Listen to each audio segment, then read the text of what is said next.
சாட்சி. சாட்சின்னா எல்லாவற்றையும் நேரில் பார்க்கிறவன். இது சா ப்ளஸ் அக்ஷம் ப்ளஸ் இ 3 சொற்கள் சேர்ந்தது. அக்ஷம்னா கண்ணுக்கு தான் அக்ஷம்னு பேர். சா அக்ஷம் என்றால் கண்ணார பார்த்தல். பகவான் இங்கே நமக்கு உள்ளும் புறமுமாக இருந்து கொண்டு அனைத்தையும் பார்க்கிறான். நம் எண்ணங்களை பார்க்கிறான், நம் செயல்களை பார்க்கிறான். அவனுக்கு தெரியாமல் நம்ம எதுவும் செய்திட முடியாது. அவன் இல்லாத இடமில்லை. சுவருக்குள்ளே இருக்கக்கூடிய தேரை போன்ற விலங்குகள் கூட அவன் கவனத்தை தப்பி ஒன்றும் செய்ய முடியாது. அவன் சாட்சியாக இருக்கிறான்.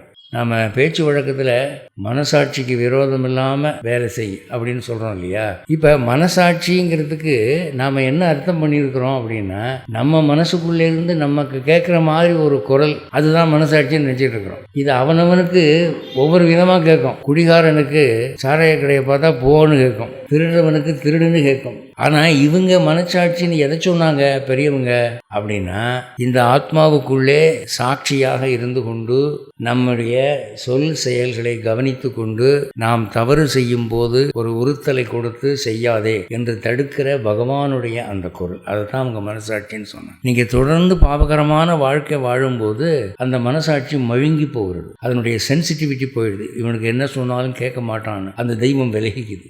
அதனால் அந்த குரல் உங்கள் காதில் விழணும்னா கொஞ்சமாவது நீங்கள் அதன் பக்கம் செவி சாய்க்கணும். தர்மசாஸ்திரங்கள் அவனுடைய குரல்கள் தான், அவன் எழுதி வச்சது தான் தர்மசாஸ்திரம். அந்த குரல் உங்களுக்கு தெளிவாக கேட்கணும்னா என்ன பண்ணணும்? மற்ற உலகியல் குரல்களை தள்ளி வைக்கணும். இப்போ ஒரு ஃபோன் வருது, அந்த ஃபோனில் கேட்குற குரல் உங்களுக்கு தெளிவாக கேட்கணும்னா என்ன பண்ணுறீங்க?